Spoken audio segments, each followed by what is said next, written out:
website for the community center. We've also, as kind of our philanthropy piece, is we've designed an entrepreneurship curriculum to kind of install here and kind of run a program here for both the community at large and for the younger kids, teaching public speaking, interview skills. How do you go to an interview? What do you say? If you have an idea for a business, how do you go about starting it?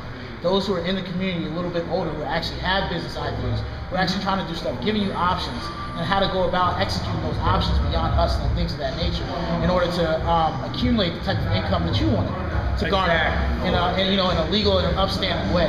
And better yet, a way to kind of involve the community in what you're doing, because that's exactly what we're trying to do. We started our own business, but our business thrives and it's based in the community. And the success of our business is directly related to the success of the community.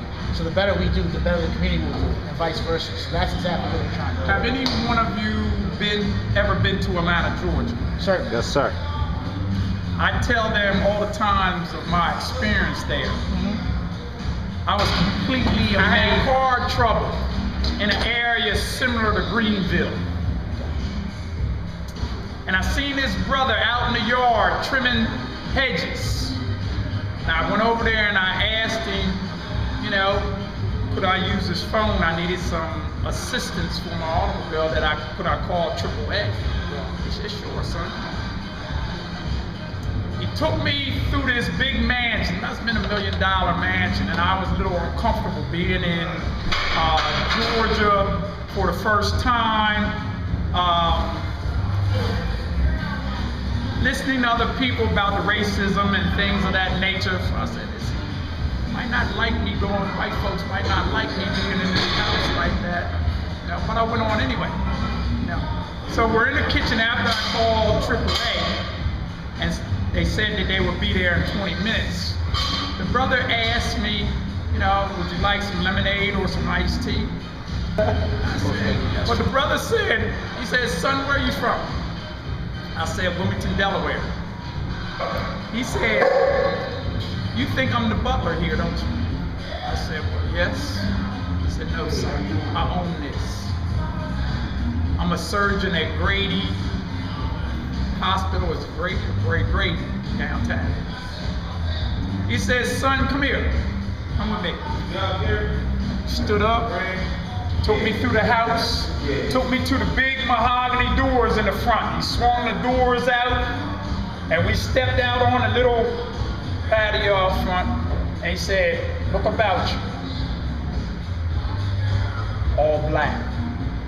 And I looked to the right, and I seen a Rolls Royce and a Porsche there. He said, that's Mr. Smith. He's an engineer for the Dow Company. His wife works for the education department. She's a supervisor over here. Miss McIntosh. She runs an insurance firm, her and her family. They pointed them out, one by one. And I was like, I was amazed.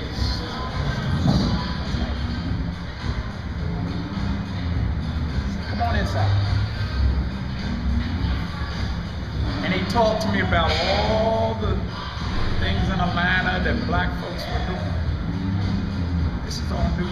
I'm used to, like, up here, how many millionaires or role models do we have, black, to look up to? Congo, what business is different than the norm with black folks up here?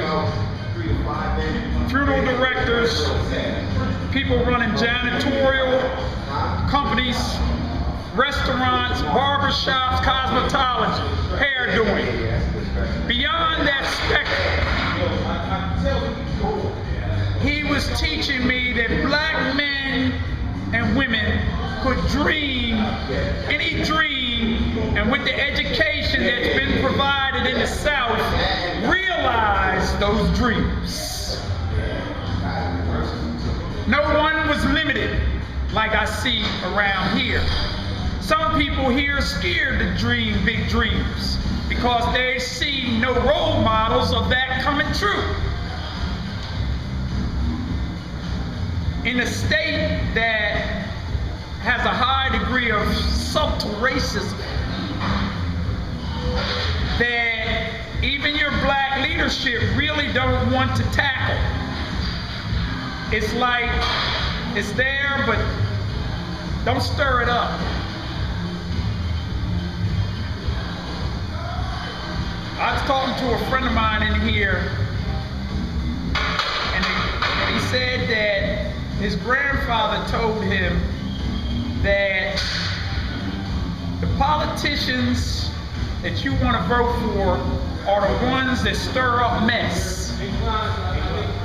The ones that stir stuff, not the ones that are complacent by and always trying to appease and be. The ones that stir up mess.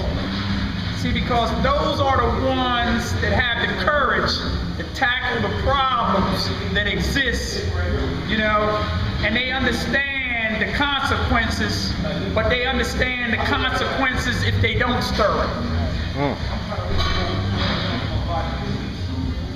See, he said, those are the ones, son, that you want to get your vote, that you want to vote for. There's many wise folks that come through that door. You would never know it, and society wouldn't even label them that until they sat down and talked to them, like we talk. They would label them as thugs and everything else because of their appearance, how they carry themselves sometimes. Not knowing of the knowledge that lies within. That's been one of the black downfalls in the black community, because we label each other. I have one question for you, since this really falls in line of a lot of the things that we're doing. So based on what you know about us, how can something like this really help somebody like yourself and some of the positive things you're doing in here and just on a national scale? People here know that I put in 44 hours every week. I get paid for 25. We need a lot of help. The problem is so great, and the people that are genuine are so little, so few. People get into things to help for other reasons other than really addressing and helping them, either for status, monetary. That's why the problem is still growing. The need is great. The ones who are willing to make sacrifices to address it are so few.